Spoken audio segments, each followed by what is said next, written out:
Okay. Well, good morning, everyone. Thanks for joining in on our first call of the week. Looks like a beautiful day outside. The sun's out, blue sky. Hopefully, we'll have a better week this week. And I do want to start out with a note of optimism. I don't know how many people were following this over the weekend, but it looks like we are very close, possibly as soon as today. Actually, they were thinking maybe yesterday.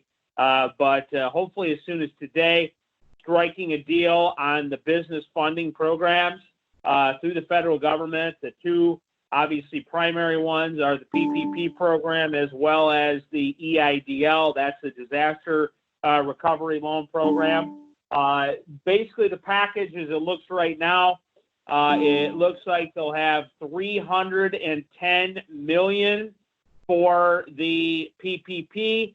That would be in addition to the $349 billion that they have already spent. $60 billion for the Disaster Recovery Loan Program. We could talk a little bit more about that. We haven't talked about it a lot, but that is another tool that I think could be a benefit to some companies. They're also adding in, I believe, $75 billion for hospitals. So don't know the parameters on that, but hopefully our own Memorial Healthcare will be able to utilize that program, and then another $25 billion for testing. Don't know what that entails either. But obviously, the big issue is several companies on the phone know last week, many folks in the pipeline for PPP funding, and it got cut off. They spent the money, and basically, at least for the time being, left many of our businesses high and dry. Well, the hope is with the extra $310 billion that it will basically cover what is needed. Now, there's a couple of numbers that have been floating out there. I've talked to some lenders who have been working on the program locally. From an applicant standpoint, I've heard numbers as low as 25-30% of applicants had already been funded. So I'm curious if any lenders on the phone have any thoughts on that. But there was a graph that came out. Some of you might have seen this. I think it was on Friday, about dollars funded. And what they did, somehow crunching numbers, they looked at what you would call the eligible payrolls across each state in the country. And basically all the companies under 500 employees, what their payrolls are, probably took it from state or federal tax data. They figured based on that, the PPP in the first go-around funded 55% of Michigan payrolls that qualify. So I guess it could be skewed if the larger businesses are in the pipeline and got approved versus the sole proprietors. You'd have fewer businesses qualified, but more dollars qualified. So, I guess that really doesn't matter other than I'm hoping that the extra $310 billion will be enough to put all Shiawassee County applicants across the finish line. What is intriguing, though, and I don't know anything about this yet either, but $60 billion of that $310 billion for PPP is going to be set aside for rural and minority groups. Once again, don't have any idea how that's going to allocate, but by most accounts, Shiawassee County has long been considered a rural county by the federal government. So hopefully, once again, got to see how it pans out, but hopefully that might mean a quicker pathway for some of our companies here versus being in an urban center. So something we're definitely going to monitor a lot. The EIDL, this is the program. Once again, we haven't talked about it as much as PPP. They had already scaled it back. This was the one. It was a loan program with a small upfront grant opportunity, but was not a forgivable loan. It was originally $2 million a company that could be qualified. They lowered that to $15,000 a company, and then they said, we don't have any more money. So nothing left. So hopefully with this, this will open up some additional dollars for people that have applied for it. I do know a handful of companies in Shiawassee County were in the pipeline for this. Once again, never heard anything back. So that would certainly be something. Hopefully we get the ones in the pipeline approved. But if you have not yet explored it, you may wish to do so simply because it can be used for dollars or programs, other than the core of PPP, which is payroll and some other costs like rent, utilities. So inventory, other debt items that you can't pay for from PPP, you could do through this EIDL. So they're anticipating $60 billion more for that one. So gonna, as I said, monitor this very closely. Please do share with us any updates you have, either from the business perspective or the lender perspective, because once again, we want to make sure we get as many of our companies approved as possible in Shiawassee County. We will bring up again one new program. We're still trying to monitor and get guidance on it, and it's a very limited program, but it could be applicable to some Shiawassee County businesses. So we do want to keep it in mind for some of you as a possibility going forward. The Main Street Lending Program. This is a Federal Reserve program, not a Small Business Administration program. Brent, can you talk about the Main Street again, please? Yep. So like I said, we're waiting on details. We are continuing to monitor it, but what we know right now is that eligible applicants will be companies with 10,000 employees or less, $2.5 billion annual revenue or less. You're looking at terms of a 4-year maturity. You can defer the first year of payments on it. The loans will come in somewhere with a minimum of $1 million and a maximum of $25 million. I expect 2.5% to 4% interest on those. They are going to be made available through lending institutions, although we're not seeing anything as far as actually when applications for this program will open, but we'll continue to monitor and report as we learn more. Thank you, Brent. Once again, if any lenders on the phone want to comment on that, please do so when we get to the Q&A. By the way, back to PPP, I want to give credit to one of our regular callers, Mike Gillette from Beechcraft. He shared with us a great spreadsheet that can be used to calculate your PPP loan forgiveness. We did send that out last week and got a number of compliments from folks. It was very easy to use and pretty self-explanatory. So as you move forward with your PPP, please consider using that because it looks like a really, really good tool. Jody, do you want to jump in and talk about a couple things?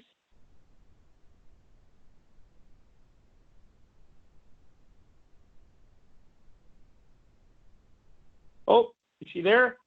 Star 6, Jody? Sorry, yep, I'm here. I usually do that. Okay. Go ahead. Yeah, you're good. You're good. Actually, the main update that I have, I see a webinar, and I don't believe they've covered this yet, on the SEDP site for tomorrow. It is learn how to keep your business's cybersecurity healthy during COVID-19. I did send a link over to Justin to forward out. That's at 2 p.m. tomorrow. And then on Friday, they have another Friday forum where they cover miscellaneous items. But cybersecurity will be tomorrow at 2. And I believe that's the only thing I have today, Justin. I don't really have any updates on unemployment or anything. Okay. And by the way, though, I'll give you a little teaser. Wednesday, we will have our state representative, Ben Frederick, on the call.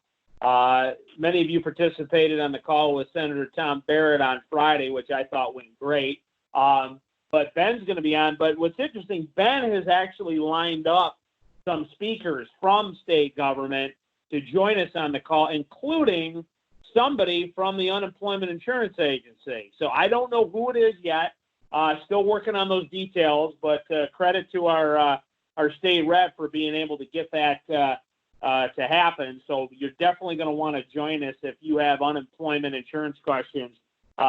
Definitely going to want to be on that call on Wednesday. So mark that one in your calendar. Okay, so all right, and Jody, I got your email, and I'm sending that out to everybody right now on the list for the cybersecurity webinar tomorrow. So okay, Thank you. Moving on. Couple of interesting items through the U.S. Chamber of Commerce Foundation. I've had a few different people share this information with me, including Chamber team here, Jeff Deason, Sue Cadlick. Two items. Number one, there's a new grant program that's available. I don't have all the details on it. I did share that information in an email last week. It looks like it's grants, I believe $5,000. You've got to be, I think, somewhere between 3 and 20 employees. So that's an interesting range that they picked. But it's on the Chamber Foundation website, which I also shared. It opens today, I believe, if I'm not mistaken. So, it's a national program, so I don't know how much money is available, but it's certainly something for businesses in that size range you may want to look at. You do need to input your zip code in there. So not every zip code qualifies, but I would assume, based on the impact Michigan has had with this crisis, that pretty much every zip code, if not all of them in Shiawassee County, would qualify. So that's one consideration. The other one, though, that is really interesting, and this kind of leads into the other big topic I think we're going to continue to work on this week, is the reopening of our economy.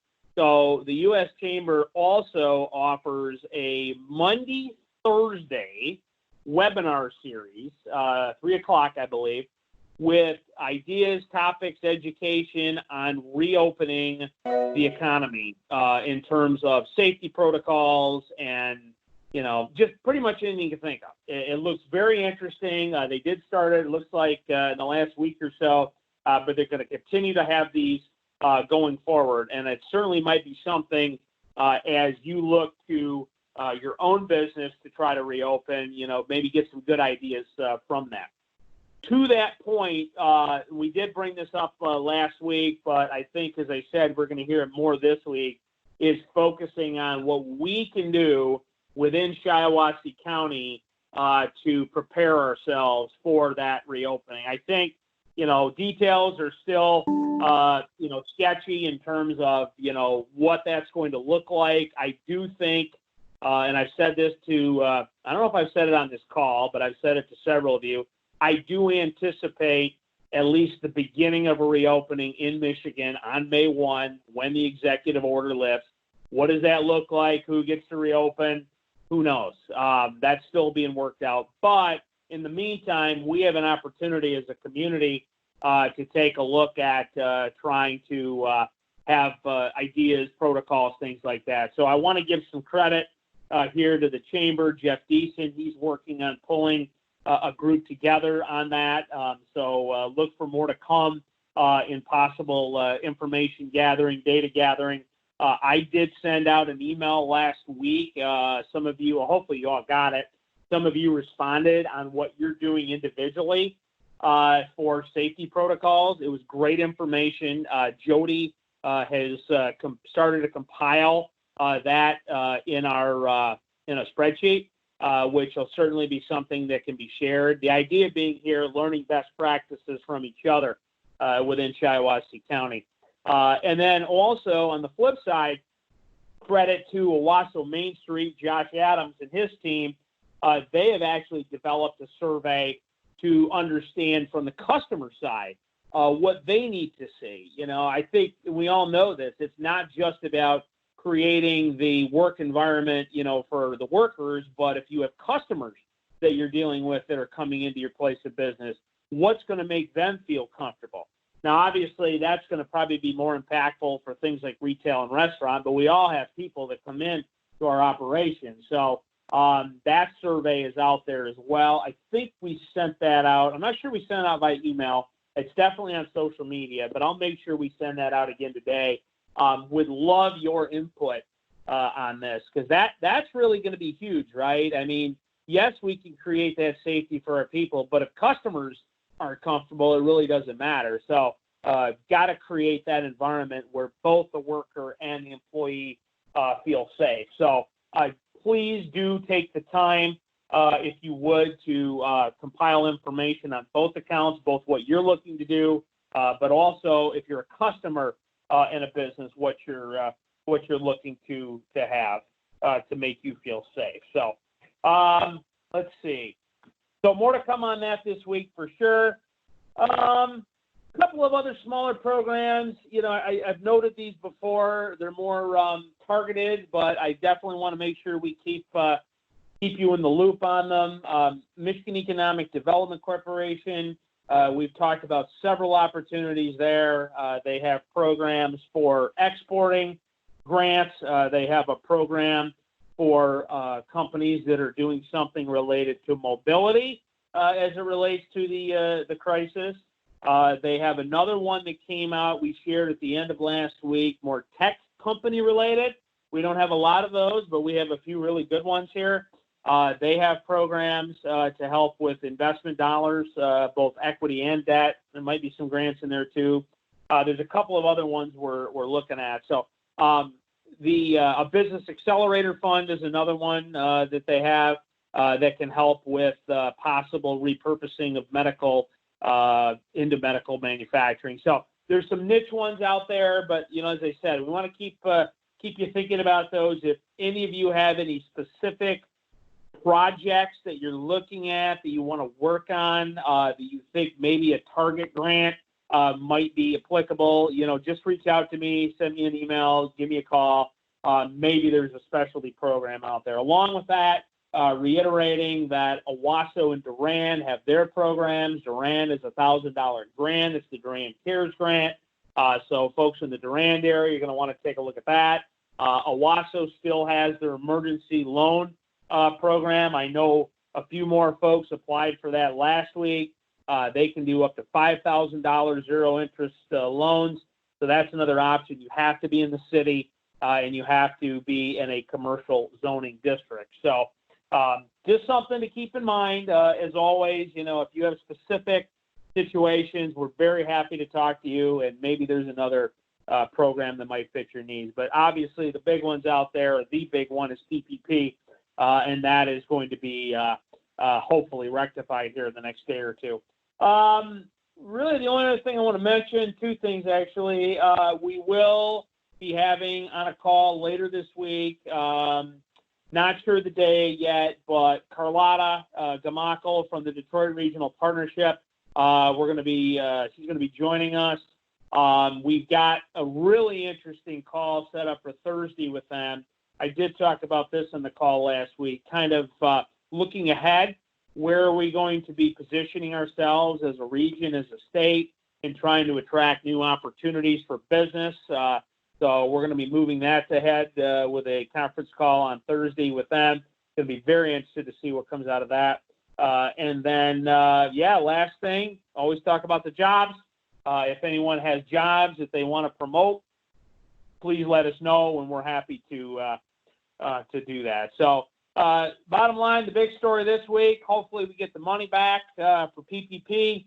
Always exploring other programs, though, so we'll stay in touch on that. And then reopening, safety protocols. So, looking at that, making sure we're doing the right things for our businesses and for the customers that go there. So those are the things we're really tracking in the week ahead. But I will now open it up for comments or questions from the listeners. So anybody have anything?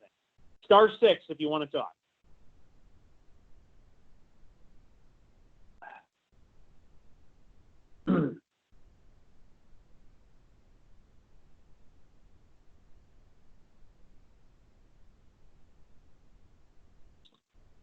Anybody have any comments or questions or updates? I did get notice over the weekend a few more people got their PPP approval. So that's good news, but obviously many are still waiting. Anybody have anything at all?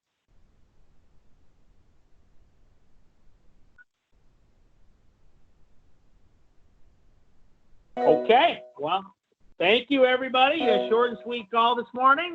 We will be back on the line with you tomorrow. Thanks.